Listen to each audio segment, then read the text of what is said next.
राधे राधे, जय श्री कृष्णा। कैसे हैं आप सब? आई होप सब अच्छे होंगे। स्वागत है आपका मेरे YouTube channel Radhe Krishna blessings में। तो फ्रेंड्स, आज मैं आपको सुनाऊंगी धुंधकारी की कहानी। तो मैंने ये भागवत में पढ़ी है और धुंधकारी क्यों प्रेत योनि में गया और कैसे उसका उद्धार हुआ, तो वो कहानी आज हम सुनेंगे। तो बहुत अच्छी कहानी लगी मुझे और तो मैंने सोचा कि आप लोगों के साथ भी मैं शेयर करूं। मैं भागवत महापुराण में से और भी जो स्टोरीज़ अच्छी सी होंगी, बाकी तो देखो पूरी भागवत बहुत अच्छी है, जो एक अच्छी सी होंगी ना, तो जैसे जैसे मैं पढ़ूंगी ना, कोशिश करूंगी कि आप लोगों के साथ भी वो चीज़ें मैं शेयर करूं। आपने सुनी होगी टीवी वगैरह में भी इसकी धुंधकारी की कहानी, बट तो चलिए अभी फिर सुन लेते हैं एक बार। बहुत अच्छी कहानी है, ध्यान से सुनिएगा। श्री राधे।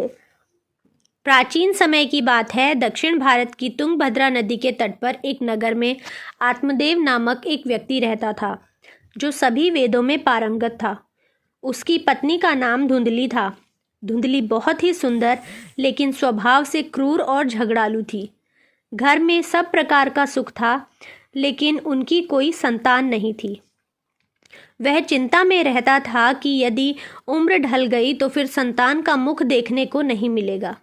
यह सब सोचकर उसने बड़े दुखी मन से अपने प्राण त्यागने के लिए वन की तरफ चला गया। वन में एक तालाब में वह कूदने ही वाला था कि तभी एक सन्यासी ने उसे देखकर पूछा, कहो विप्रवण, तुम्हें ऐसी कौन सी भारी चिंता है जिसके कारण तुम प्राण त्याग रहे हो? आत्मदेव ने कहा, ऋषिवर, मैं संतान के लिए इतना दुखी हो गया हूँ कि मुझे अब अपना जीवन निष्फल लगता है। संतान ही जीवन को धिक्कार है और मैंने जिस गाय को पाल रखा है वह भी बांझ है। यहाँ तो ठीक है, पर मैं जब पेड़ लगाता हूँ उस पर भी कोई फूल नहीं लगते। मैं जो घर में फल लाता हूँ तो वह भी बहुत जल्दी सड़ जाते हैं। इन सब बातों से मैं दुखी हो चुका हूँ। ऐसा कहकर वह व्यक्ति रोने लगा। वह संत उसकी बात सुनकर उसके ललाट की रेखाएं को देखते हैं। रेखाओं को देखकर वह कहते हैं कि विप्रवण, कर्म की गति बड़ी प्रबल है, वासना को छोड़ दो। सुनो, मैंने तुम्हारा भाग्य देख लिया है। इस जन्म में तो क्या, अगले 7 जन्मों तक तुम्हें कोई संतान किसी भी प्रकार से प्राप्त नहीं हो सकती। तब ब्राह्मण कहता है कि फिर मुझे प्राण त्यागने दीजिए या किसी भी यत्न से मुझे पुत्र प्राप्त का मार्ग बताएं। जब वह संत देखता है कि यह व्यक्ति किसी भी प्रकार से समझाने पर भी प्राण त्यागने को आमादा है, तो वह अपनी झोली से फल निकालकर कहता है कि अच्छा ठीक है, तुम यह फल लो और इसे अपनी पत्नी को खिला देना, इससे उसके एक पुत्र होगा। आत्मदेव वह फल लाकर अपनी पत्नी को दे देता है, लेकिन उसकी पत्नी मन ही मन सोचती है कि यदि मैंने फल खा लिया और गर्भ रह गया तो मुझसे खाया नहीं जाएगा और मैं मर भी सकती हूँ। और अगर कल को घर में अगर चोर घुस आए, मुझे दौड़ना पड़ा तो मैं दौड़ भी नहीं सकती हूँ। मुझे चलने फिरने, खाने पीने, हर चीज़ में परेशानी रहेगी। यह सोचकर वह तय करती है कि मैं ये फल नहीं खाऊंगी। इसलिए वह आत्मदेव से कई तरह के तर्क कुतर्क करती है। आत्मदेव के कहने पर वह फल रख तो लेती है, लेकिन खाती नहीं है। एक दिन उसकी बहन उसके घर आती है, जिसे वह सारा किस्सा सुनाती है। बहन उससे कहती है कि मेरे पेट में बच्चा है, प्रसव होने पर वह बालक मैं तुम्हें दे दूंगी, तब तक तुम गर्भवती के समान घर में रहो। मैं कह दूंगी कि मेरा बच्चा मर गया और तू ये फल गाय को खिला दे। आत्मदेव की पत्नी अपनी बहन की बात मानकर ऐसा ही करती है। उस फल को वह गाय को खिला देती है। समय व्यतीत होने पर उसकी बहन ने बच्चा लाकर धुंधली को दे दिया। पुत्र हुआ है, यह सुनकर आत्मदेव को बड़ा आनंद हुआ। धुंधली ने अपने बच्चे का नाम धुंधकारी रखा। इसके 3 माह व्यतीत होने के बाद एक दिन आत्मदेव सुबह गाय को चारा डालने गए तो उनने देखा कि गाय के पास एक बच्चा है, जो कि मनुष्याकार है, लेकिन बस उसके कान ही गाय के समान थे। उसे देखकर वह बड़े आश्चर्य में पड़े। हालांकि उन्हें आनंद भी होता है। वह उस बच्चे को उठाकर घर ले जाते हैं। उसका नाम गोकर्ण रखते हैं। अब उसके 2 बाल हो गए हैं, एक धुंधकारी, दूसरा गोकर्ण।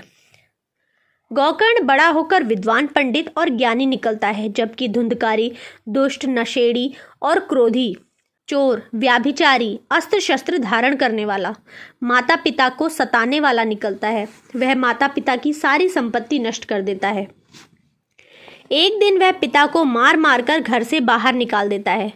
पिता रोने लगता है और कहता है कि मेरी पत्नी का बांझ रहना ही अच्छा था। तभी वहां गौकर्ण आ जाता है। वह पिताजी को वैराग्य का उपदेश देता है और कहता है कि आप सभी छोड़कर प्रभु की शरण में वन में चले जाएं और भागवत भजन करें। भगवत भजन ही सबसे बड़ा धर्म है। गौ से उत्पन्न पुत्र गौकर्ण की बात मानकर आत्मदेव वन चले जाते हैं। बाद में उनकी पत्नी धुंधली को धुंधकारी सताने लगता है तो वह कुएं में कूदकर आत्महत्या कर लेती है।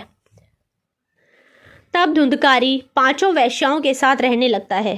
वैश्याएं उसे अपने तरीके से संचालित करती हैं। धुंधकारी उन वैश्याओं के लिए ही धन जुटाने में लग जाता है। वह उनके लिए डाका डालता है, चोरी करता है। बाद में वे वैश्याएं सोचने लगती हैं कि यदि एक दिन यह पकड़ा गया तो राजा इसके साथ हमें भी दंड देगा। यह सोचकर वह वैश्याएं सोते हुए धुंधकारी को रस्सियों से उसका गला दबाने का प्रयास करती हैं। जब वह गला दबाने से भी नहीं मरता है तो वे सभी मिलकर उसे दहकते अंगारों में डाल देती हैं।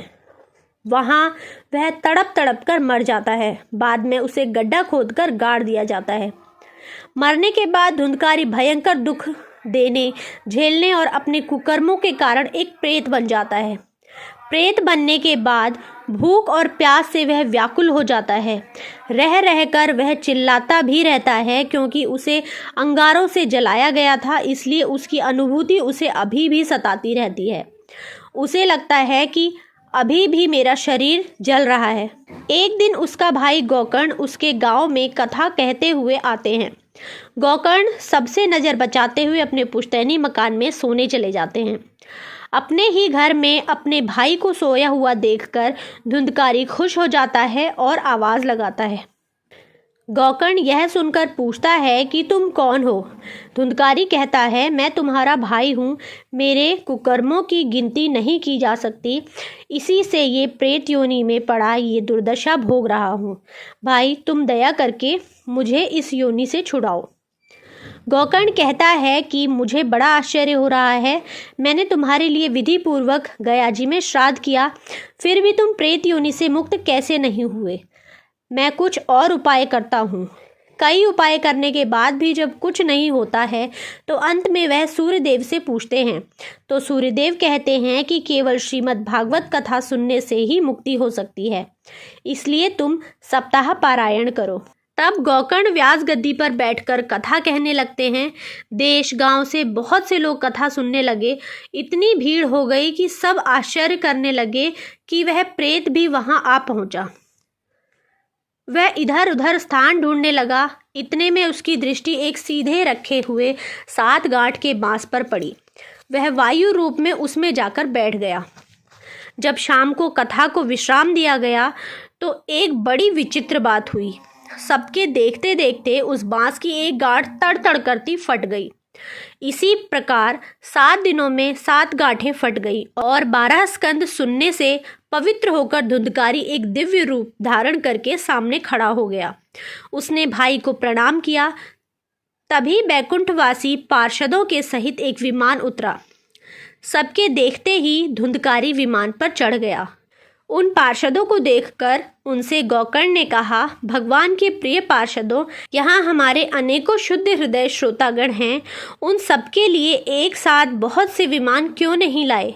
यहाँ सभी ने समान रूप से कथा सुनी है, फिर फल में इस प्रकार का भेद क्यों? भगवान के पार्षदों ने कहा, इस फल भेद का कारण इनमें श्रवण का भेद है।